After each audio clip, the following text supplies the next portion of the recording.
Hi welcome to my YouTube channel Techjeen. पिछली video में हम लोगों ने प्रॉप्स इन फंक्शनल कंपोनेंट के बारे में पढ़ा था। हमने देखा था कि प्रॉप्स क्या हैं, प्रॉप्स को कैसे यूज़ कर सकते हैं फंक्शनल बेस्ड कंपोनेंट में। ये सारी चीज़ें हम लोगों ने पिछली वीडियो में कवर कर ली थी। अगर आप लोगों ने अभी तक पिछली वीडियो नहीं देखी है तो काइंडली पिछली वीडियो को ज़रूर देख लेना। ये बहुत इंपॉर्टेंट कॉन्सेप्ट है और हम लोगों ने बहुत ईजी और सिंपल एग्जाम्पल के साथ प्रॉप्स के कॉन्सेप्ट को इंप्लीमेंट किया था फंक्शनल कंपोनेंट में। ठीक है, आज की वीडियो का जो हमारा टॉपिक है वो ये है कि हम ये देखेंगे कि प्रॉप्स के कॉन्सेप्ट को हम क्लास बेस्ड कंपोनेंट में कैसे इंप्लीमेंट कर सकते हैं। ठीक है, तो मैं क्या करूंगा, मैं यहाँ पर आकर एसआरसी फोल्डर पे राइट क्लिक करूंगा, न्यू फाइल पे जाऊंगा और यहाँ पर आकर क्या करूंगा, प्रॉप्स इन क्लास कंपोनेंट के नाम से क्या करूंगा, एक कंपोनेंट बना लूंगा। इसी नाम को यहाँ पे कॉपी कर लेता हूँ कंट्रोल सी से और उसके बाद .jsx की एक्सटेंशन यहाँ पे लिख लूंगा ताकि मैं यहाँ पे क्या कर सकूँ, एक कंपोनेंट बना सकूँ। ठीक है, तो मैंने प्रॉप्स इन क्लास कंपोनेंट के नाम से एक कंपोनेंट यहाँ पर बना लिया है। ठीक है, मैं इस फाइल को यहाँ पे कर देता हूँ क्लोज। यहाँ पर आने के बाद सबसे पहले मैं क्या करूँगा, क्लास का कीवर्ड लिखूंगा और उसके बाद अपनी कंपोनेंट को बना लूंगा। ठीक है, अपनी क्लास का नाम दे दूंगा। मैंने क्लास का नाम दे दिया प्रॉप्स इन क्लास कंपोनेंट। ठीक है, ये एक स्टैंडर्ड तरीका होता है, ज़रूरी नहीं होता कि आप यही नाम दो जो आपने अपनी फाइल का नाम दिया, लेकिन एक स्टैंडर्ड तरीका होता है जो आपने फॉलो करना होता है। ठीक है, तो रिएक्ट के जो मोस्टली डेवलपर्स होते हैं, आपने भी उन्हीं की बेस्ट प्रैक्टिसेस पे चलना है। तो ये बेस्ट प्रैक्टिस होती है, जिस नाम से आप कंपोनेंट बना रहे हो उसी नाम से आप यहाँ पे क्लास भी बना लो। ठीक है, जैसे हम फंक्शनल बेस्ड कंपोनेंट में करते हैं कि जिस नाम से फाइल बनाते हैं उसी नाम से हम अपने फंक्शन का नाम रख देते हैं। ठीक है, तो सेम वही काम आपने यहाँ पे करना है। अब एक और चीज़ क्या करनी होती है, जब भी आप क्लास बनाते हो आपने क्या करना होता है, इंपोर्ट कराना होता है रिएक्ट को। तो मैं यहाँ पे आके क्या लिखूंगा, इंपोर्ट रिएक्ट। ठीक है, इंपोर्ट कराना होता है रिएक्ट को। इसके साथ साथ आपने इंपोर्ट एक और चीज़ को करवाना होता है जिसका नाम है कंपोनेंट। ठीक है, और इस कंपोनेंट से आपने क्या करना होता है, इस कंपोनेंट वाली क्लास से आपने क्या करना होता है, एक्सटेंड्स करना होता है, मतलब इनहेरिटेंस करनी होती है। ठीक है, तो मैं यहाँ पे लिखूंगा एक्सटेंड्स और यहाँ पे लिख लूंगा कंपोनेंट। ठीक है, तो यहाँ पे मैंने इनहेरिटेंस कर ली है। यहाँ पे मेरा क्लास बेस्ड कंपोनेंट कंप्लीट बन चुका है। इसके साथ साथ मुझे क्या करना पड़ेगा, यहाँ पे इसको एक्सपोर्ट कराना पड़ेगा ताकि मैं app.js में इसको क्या करवा सकूँ, इंपोर्ट करा सकूँ। तो मैं यहाँ पर अगर लिखूंगा एक्सपोर्ट, ठीक है, यहाँ पे मैं लिखूंगा एक्सपोर्ट डिफॉल्ट और उसके बाद मैं अपनी क्लास का नाम यहाँ पे लिख दूंगा और यहाँ पे लगा लूंगा सेमीकोलन। ठीक है, इतना करने के बाद अब मुझे क्या करना है, मेरे क्लास कंपोनेंट में मैंने आपको पहले भी बताया था कि एक चीज़ ज़रूरी होती है, वो होता है हमारा रेंडर का मेथड। ठीक है, इस रेंडर के मेथड के अंदर आप अपनी रिटर्न स्टेटमेंट लिख सकते हो। ठीक है, तो मैं यहाँ पे रिटर्न स्टेटमेंट कैसे लिखूंगा, मैं यहाँ पे बोलूंगा कि भाई एक डिव एलिमेंट है और उसके अंदर मेरे मल्टीपल एलिमेंट्स आएंगे। ठीक है, तो मैं यहाँ पर फॉर एग्जाम्पल बोल देता हूँ कि एक h2 का टैग लगा लो और इस h2 के टैग के अंदर अभी मैं यहाँ पे फिलहाल के लिए बोल देता हूँ हेलो। ठीक है, कंट्रोल एस से मैं इसको यहाँ पे क्या कर लूंगा, सेव कर लूंगा। अब यहाँ से मैं इसको एक्सपोर्ट करा चुका हूँ। ठीक है, मैं इसको थोड़ा सा नीचे कर देता हूँ, यहाँ पे मैं इसको यहाँ से एक्सपोर्ट करा चुका हूँ, तो यहाँ पे मैं इसको इंपोर्ट करा सकता हूँ। ठीक है, तो मैं यहाँ पर अगर बोलूंगा कि इस h1 के बाद आपने क्या करना है, इंपोर्ट कराना है। किसको इंपोर्ट कराना है, प्रॉप्स इन क्लास कंपोनेंट वाले कंपोनेंट को क्या करना है, इंपोर्ट कराना है। जैसे ही मैंने ये लाइन लिखी तो देखो यहाँ पे क्या हो चुका है, इंपोर्ट हो चुका है। ये बोल रहा है कि भाई इंपोर्ट करा लो किस क्लास को, प्रॉप्स इन क्लास कंपोनेंट, ये रही वो क्लास। ठीक है, इस क्लास को ये बोल रहा है कि भाई इंपोर्ट करा लो। कहाँ मिलेगी ये क्लास, इसी एसआरसी फोल्डर के अंदर। डॉट स्लैश का मतलब है इसी एसआरसी फोल्डर के अंदर आपको एक फाइल मिलेगी प्रॉप्स इन क्लास कंपोनेंट, जो कि ये बनी हुई। ठीक है, इसको ये बोल रहा है कि भाई क्या करो, इंपोर्ट करा लो। तो यहाँ पे इंपोर्ट हो चुकी है। कंट्रोल एस से सेव करूंगा, यहाँ पर आकर एक कमांड लिखूंगा npm स्टार्ट की कमांड। इससे क्या होगा कि मेरा जो प्रोजेक्ट है वो 3000 पोर्ट पे मेरे वेब ब्राउजर पे रन कर दिया जाएगा। तो देखो यहाँ पर मेरे पास हेलो लिखा हुआ आ चुका है। ये हेलो कहाँ से आ रहा है, ये आ रहा है मेरे प्रॉप्स वाले कंपोनेंट से। ठीक है, यहाँ पर जो मैंने हेलो लिखा था ये यहाँ से हेलो आ रहा है। अब प्रॉप्स क्या होते हैं, पिछली वीडियो में हमने डिस्कस कर लिया था, लेकिन दोबारा समझ लेते हैं। प्रॉप्स का सिंपल मतलब ये है कि आप एक कंपोनेंट से दूसरे कंपोनेंट में डेटा ट्रांसफर करवाते हो, डेटा को सेंड करवाते हो। ठीक है, अब बहुत सारे लोग प्रॉप्स को प्रॉपर्टीज भी बोलते हैं, जो कि गलत है। प्रॉप्स की आप फुल फॉर्म ऐसे समझ सकते हो कि भाई प्रॉपर्टीज हैं, आप शॉर्ट में उसको प्रॉप्स बोल रहे हो, लेकिन प्रॉपर्टीज आप एग्जैक्टली नहीं कह सकते। ऐसे ही बहुत सारे लोग प्रॉप्स को पैरामीटर्स भी बोल रहे होते हैं कि भाई वो सिर्फ याद रखने के लिए, कि उनको आसान लगता है इस तरीके से, तो वो याद रखने के लिए बोलते हैं कि भाई जैसे फंक्शन में हम क्या करते हैं, पैरामीटर्स को पास करवाते हैं, वैसे ही क्या होता है कि अगर कंपोनेंट में अगर आपने डेटा को पास करवाना है तो फिर आप क्या कॉन्सेप्ट यूज करते हो, प्रॉप्स का कॉन्सेप्ट यूज करते हो। ठीक है, तो प्रॉप्स का सिंपल मतलब क्या है कि आप एक कंपोनेंट से दूसरे कंपोनेंट में डेटा को पास करवा रहे हो। जिस कंपोनेंट से डेटा पास करवाते हो वो आपका पेरेंट कंपोनेंट होता है और जिस कंपोनेंट में डेटा जा रहा होता है वो आपका चाइल्ड कंपोनेंट होता है। पेरेंट कंपोनेंट कौन होता है, कि जिसके अंदर मेरा कंपोनेंट कॉल होता है। जैसे app.js के अंदर मेरा ये कंपोनेंट कॉल हो रहा है। ठीक है, तो ये मेरा ये जो कंपोनेंट है प्रॉप्स इन क्लास कंपोनेंट, ये मेरा चाइल्ड कंपोनेंट है और ये किसके अंदर कॉल हो रहा है, app.js के अंदर। तो app.js क्या है, मेरा पेरेंट कंपोनेंट है। तो हमेशा डेटा जो सेंड करते हैं वो पेरेंट कंपोनेंट से करते हैं, चाइल्ड कंपोनेंट में। ठीक है, ये सारी चीजें भी हमने पिछली वीडियो में डिस्कस कर ली थी।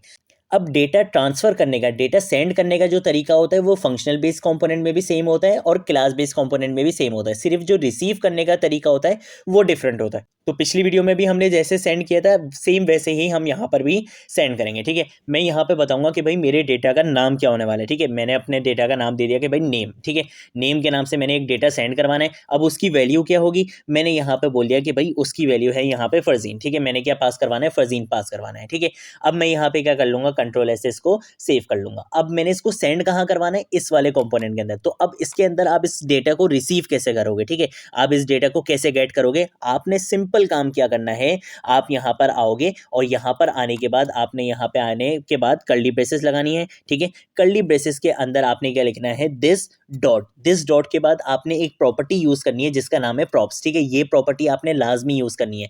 आपने यहाँ पे यूज कर लिया दिस डॉट प्रॉप्स। उसके बाद आपने अपनी प्रॉपर्टी का नाम देना है। आपकी प्रॉपर्टी का नाम क्या था, यहाँ पे नेम था। ठीक है, आपके प्रॉप्स का क्या नाम था, नेम था। तो आपने यहाँ पे आगे बोल दिया कि भाई नेम। सिर्फ इतना काम आपने यहाँ पे करना है। कंट्रोल ऐसे सेव करोगे, चलकर अब आप देखोगे तो देखो यहाँ पे लिखा हुआ आ चुका है हेलो फरजीन।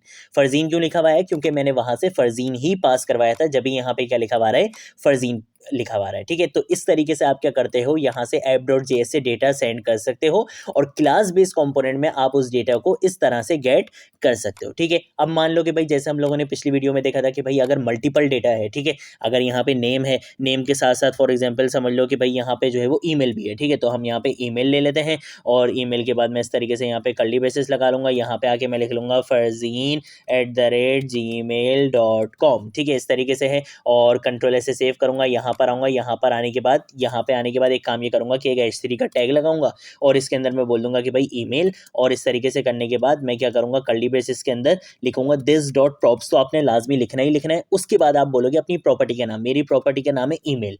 सिर्फ इतना काम करना है। कंट्रोल ऐसे सेव करूँगा, चलकर आपको दिखाऊंगा तो देखो यहाँ पर ईमेल भी लिखी हुई आ चुकी है। ठीक है, तो इस तरीके से आप क्या करते हो, आप अपना डेटा एक्सेप्ट करते हो, रिसीव करते हो क्लास बेस्ड कंपोनेंट में। ठीक है, अब एक चीज़ और देख लेते हैं कि अगर मैं यहाँ पे फॉर एग्जांपल जैसे हम बात करते हैं कि यार कंपोनेंट से क्या होता है, आपका कोड रीयूज कर सकते हो आप अपने कोड को इजीली। अब जैसे मैंने यहाँ पर एक कंपोनेंट बना लिया कि भाई ये क्या करेगा, इसके पास एक नेम आएगा और एक ईमेल आएगी, ये उसको क्या करेगा, शो करवाएगा। अब आप भले यहाँ से जितने भी बंदे भिजवाओ, आपको यहाँ पे डबल डबल काम करने की ज़रूरत नहीं है। आपने एक बार कंपोनेंट बना लिया, अब आप इसको जितनी मर्जी चाहो आप इसको यूज़ कर सकते हो। तो अब फॉर एग्जांपल मैं यहाँ पर आता हूँ और यहाँ पे आके बोलता हूँ कि भाई एक स्टूडेंट का डेटा नहीं है, यहाँ पे 3 स्टूडेंट का डेटा है। तो मैं यहाँ पे क्या करूँगा, कंट्रोल डी से कॉपी लाइन डाउन करूँगा। यहाँ पे बोलूँगा कि भाई दूसरे स्टूडेंट का नाम है हुजैफा। ठीक है, और तीसरे स्टूडेंट का नाम है यहाँ पे बिलाल। ठीक है, ऐसे ही यहाँ पे मैं क्या करूँगा, मैं यहाँ पे आके बोलूँगा कि भाई इसकी जो ईमेल है वो है huzafa@gmail.com और इसकी जो ईमेल है वो है bilal@gmail.com। अब मुझे यहाँ पर आकर कोई चेंजेस करने की ज़रूरत नहीं है। ये कोड मेरा सेम एज इट इज़ रहेगा। ठीक है, मैंने सिर्फ यहाँ से क्या करा, डेटा सेंड करवाया। कंट्रोल ऐसे सेव करूँगा, यहाँ पर आऊँगा तो देखो तीनों के लिए वही काम होकर आपको मिल चुका है। ठीक है, तो इस तरह से आप क्या करते हो, आप अपने कोड को रीयूज़ करते हो। अब आपको समझ में आ रहा होगा कि यार कंपोनेंट्स का कॉन्सेप्ट क्यों इतना ज़्यादा ज़रूरी है।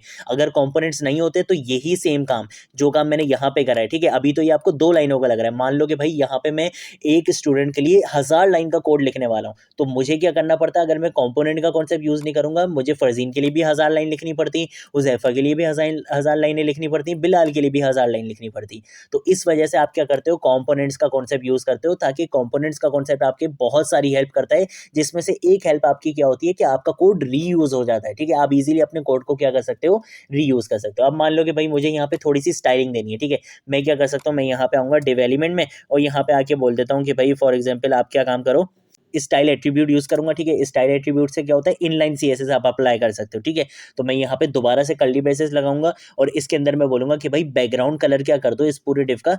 मैं यहाँ पे बैकग्राउंड कलर बोलूँगा इक्वल टू के बाद यहाँ पे डबल कोटेशन लगाऊंगा और डबल कोटेशन के अंदर मैं कलर बोल दूंगा इसका एक्वा। ठीक है, और यहाँ पे मुझे इक्वल टू नहीं लगाना है, यहाँ पे मुझे लगाना है कॉलन। ठीक है, कॉलन लगा के आप इस तरीके से क्या कर सकते हो, प्रॉपर्टी को पास करवा सकते हो। ये सीएसएस का सिंटैक्स होता है। ठीक है, तो अब मैं क्या करूँगा, कंट्रोल ऐसे सेव करूँगा और अब आपको चल के दिखाऊंगा तो देखो कितना अच्छा लग रहा है ये। तो इस तरीके से आप क्या कर सकते हो, आप कंपोनेंट्स बना सकते हो। उन कंपोनेंट्स के अंदर आप क्या कर सकते हो, अपने प्रॉप्स के डेटा को रिसीव कर सकते हो। वो भी चीज़ मैंने आपको बता दी। आप अपने कोड को कैसे रीयूज़ कर सकते हो वो चीज़ भी मैंने आपको यहाँ पे समझा दी है। ठीक है, तो ये कॉन्सेप्ट होता है किसका, props in class component. Component का।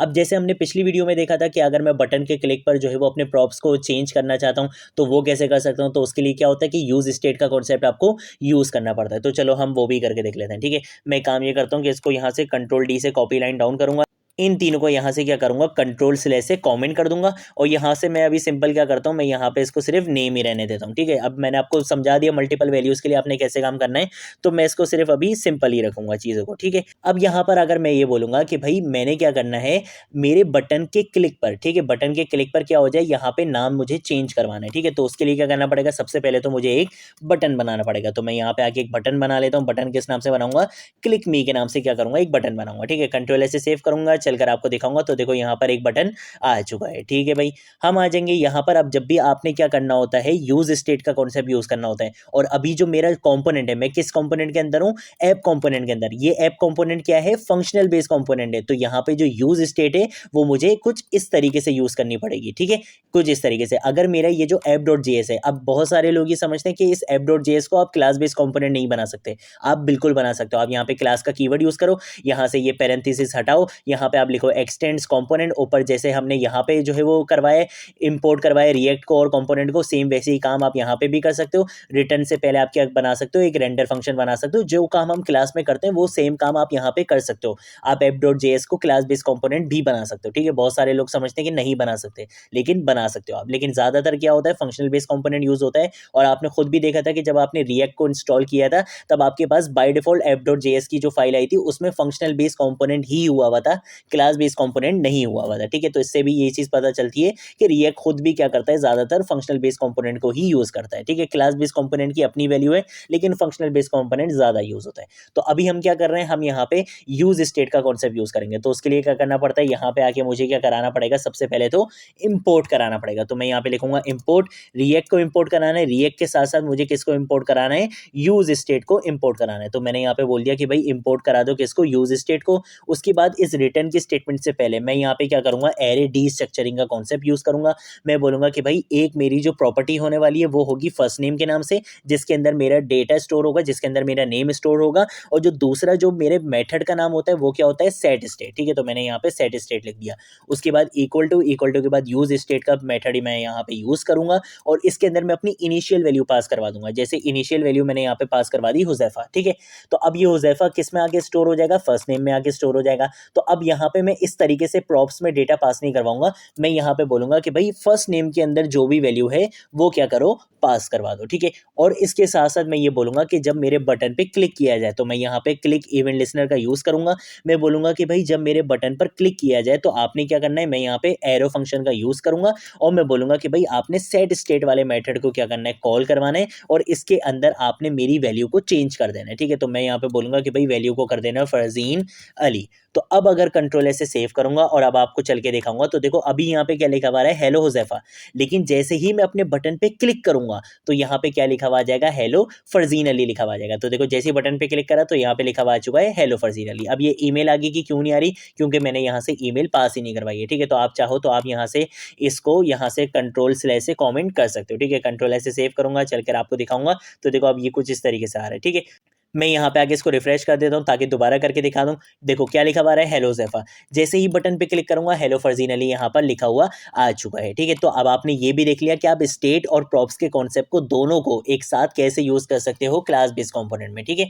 तो ये सारी चीज़ें आपको पता होनी चाहिए, ठीक है। जैसे मैंने आपको ये बताया, आप इसको ज़रूर ट्राई भी करना कि आप इस app.js वाले मेथड को आप इस ऐप वाले कंपोनेंट को किस में कन्वर्ट कर सकते हो, क्लास बेस्ड कंपोनेंट में कन्वर्ट कर सकते हो। सेम वैसे ही जैसे आपका क्लास बेस्ड कंपोनेंट बनता है, सेम वैसे ही आप यहाँ पे ऐप के नाम से भी बना सकते हो और उसको यूज़ कर सकते हो, कोई इशू वाली बात नहीं है। बस अगर यहाँ पे आप क्लास बेस्ड कंपोनेंट बना लोगे ऐप को, तो फिर आपने स्टेट का कॉन्सेप्ट भी क्लास बेस्ड कंपोनेंट की तरह ही यूज़ करना पड़ेगा, जैसे कि इस तरह से, ठीक है। फिर आप यहाँ पे कंस्ट्रक्टर बनाओगे, सुपर का कीवर्ड लिखोगे, तो ये सारी चीज़ें आपको मैं वैसे भी ऑलरेडी कवर करवा चुका हूँ। स्टेट का कॉन्सेप्ट हम लोगों ने बहुत अच्छे से कवर किया है, ठीक है। कोई चीज़ नहीं समझ आए नीचे कॉमेंट सेक्शन में पूछ लेना, सोशल मीडिया अकाउंट्स पे पूछ लेना, मैं ज़रूर आप लोगों को रिस्पॉन्ड करूँगा। अगर आप लोगों ने अभी तक इस रिएक्ट की प्लेलिस्ट प्लेलिस्ट को एक्सेस नहीं करा है तो भाई जल्दी से इस रिएक्ट की प्लेलिस्ट को एक्सेस कर लो, ज़्यादा से ज़्यादा शेयर करो, क्योंकि यहाँ पर आपको रिएक्ट जेज स्टार्टिंग से लेकर एंड तक सिखाई जाएगी। सारे कॉन्सेप्ट्स आपको यहाँ पर मैं बिल्कुल बिगिनर फ्रेंडली वे में सारे कॉन्सेप्ट बहुत अच्छे से सिखाऊंगा, ठीक है। तो यहाँ पर आपने इन वीडियोस को ज़रूर देखना है और बिल्कुल सीक्वेंस वाइज देखना है, ठीक है। तो आज की वीडियो के लिए इतना ही। अब हम मिलेंगे नेक्स्ट वीडियो में नेक्स्ट टॉपिक के साथ, तब तक के लिए बाय बाय।